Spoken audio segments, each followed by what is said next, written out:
entrepreneurs s'adressent aux chômeurs avec un message surprenant. Ici, dans mon entreprise, on fait semblant de travailler. Il n'y a aucune activité. Vous êtes au chômage, alors venez chez moi et faites ce que vous voulez. Ne rien faire au bureau, à Chongqing, la plus grande ville du pays, voici donc une entreprise fictive. Là, c'est la réception, mais il n'y a personne. Voici notre espace de travail. Il y a des ordinateurs et des imprimantes, mais ils ne servent qu'à faire semblant de travailler. Il espère une quinzaine de faux travailleurs. Ici, c'est un bureau avec une belle vue, mais on ne s'en sert que pour jouer aux jeux vidéo ou faire la sieste. Les faux employés, vrais chômeurs qui n'assument pas leur statut, payent 6 € pour passer ici la journée. C'était auparavant une agence de voyage. Le patron fait comme si l'activité continuait.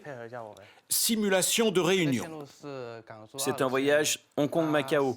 Cela coûte 170 €. Pour Danny Wu, 21 ans, il faut tout faire comme si c'était vrai. Je prends des photos de mon environnement de travail. Ma famille me demande tout le temps ce que je fais. Je peux leur donner une preuve. Une preuve comme l'immatriculation de l'entreprise. La photo sera envoyée à ses parents. Je leur parle des activités de l'entreprise, des itinéraires touristiques. Toutes ces photos servent à les rassurer. Et ils vous croient? Ils me croient.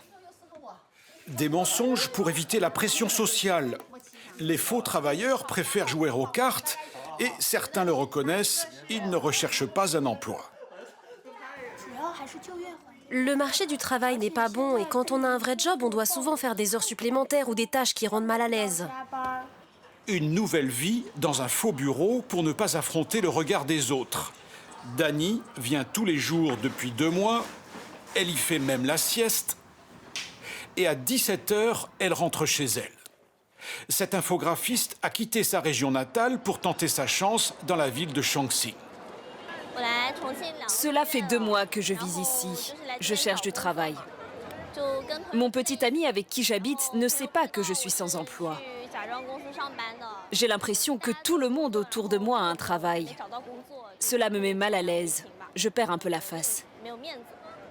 17% des moins de 24 ans n'ont pas d'emploi. Chiffre officiel, peut-être plus, disent certains experts. En Chine, le chômage des jeunes est devenu un fléau pour les autorités.